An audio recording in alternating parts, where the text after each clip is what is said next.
আসসালামু আলাইকুম দর্শক, আমি বলার কোনো ভাষা নেই। আমার এই লোমগুলো দাঁড়িয়ে গিয়েছে যখন আমি এই ঘটনাটি দেখেছি।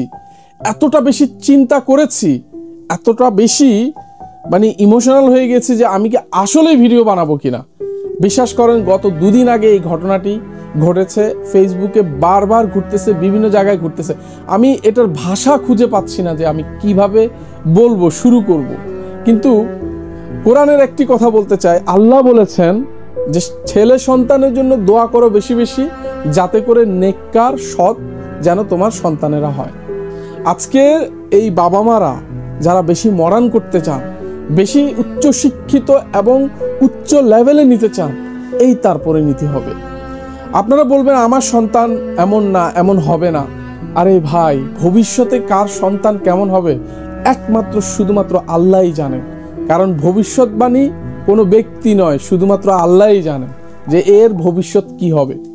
কিন্তু আফসোস, এটা সত্যি কথা, আমরা আখেরি জামানা আছি, যে জামানা এই মূল্য দিতে হচ্ছে পিতামাতা। আপনি একটা জিনিস ছেলে শুন, কেমন সন্তান, মৃত বাবাকে চেয়ারে বসিয়ে তার সম্পত্তির ভাগাভাগির জন্য ভাই বোনেরা টিপসই নিচ্ছে। এই হচ্ছে আমাদের সন্তান, এই হচ্ছে আমাদের জীবন। তো আমরা একটা কথাই বলবো, বেশি কথা বলে লাভ নেই, কারণ সবাই সবকিছু বোঝে। শুধু এক কথা, সব কথার শেষ কথা, সন্তানদেরকে সুশিক্ষায় শিক্ষিত করুন। সুশিক্ষায় শিক্ষিত শুধু স্কুল, কলেজ এবং ইউনিভার্সিটিতে গেলে হয় না। এই ছেলে সন্তানকে সর্বশেষ একটি মেসেজ থাকবে, সেটি হচ্ছে তাদেরকে ইসলামিক শিক্ষাটা বেশি বেশি দিবেন। তাহলে পিতামাতার প্রতি যে সম্মান, সেটা কোরআন থেকে জানতে পারবে, ইসলাম থেকে জানতে পারবে, নামাজের মধ্য দিয়ে সেটা অনুশোচনা করতে পারবে। শুধু নামাজের মধ্যে দিয়ে পিতামাতার জন্য যে অনুশোচনা তাই না, দুনিয়ার সকল অনুশোচনা এই নামাজের মধ্যে দিয়ে করতে পারবে।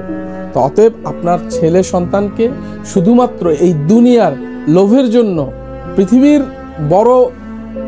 পৃথিবীর বিখ্যাত ধনী বানানোর জন্য, বিখ্যাত ব্যক্তি বানানোর জন্য ইসলাম থেকে দূরে নেবেন না, নামাজ থেকে তাদেরকে দূরে নেবেন না।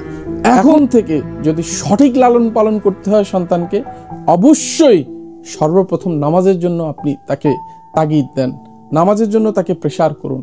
ইসলামের কোরআন হাদিসের শিক্ষার উপরে তাকে চেষ্টা করুন স্টাডি করানোর জন্য। It will be best for you guys. এমন বেইজ্জতি সন্তানদের দ্বারা যেন আপনার পিতামাতারা যারা আছেন তারা যেন না হয়, এটাই থাকবে সর্বশেষ মেসেজ। ভালো থাকবেন, সুস্থ থাকবেন, এবার আমার এই ভিডিওটি শেষ করছি। সালামু আলাইকুম।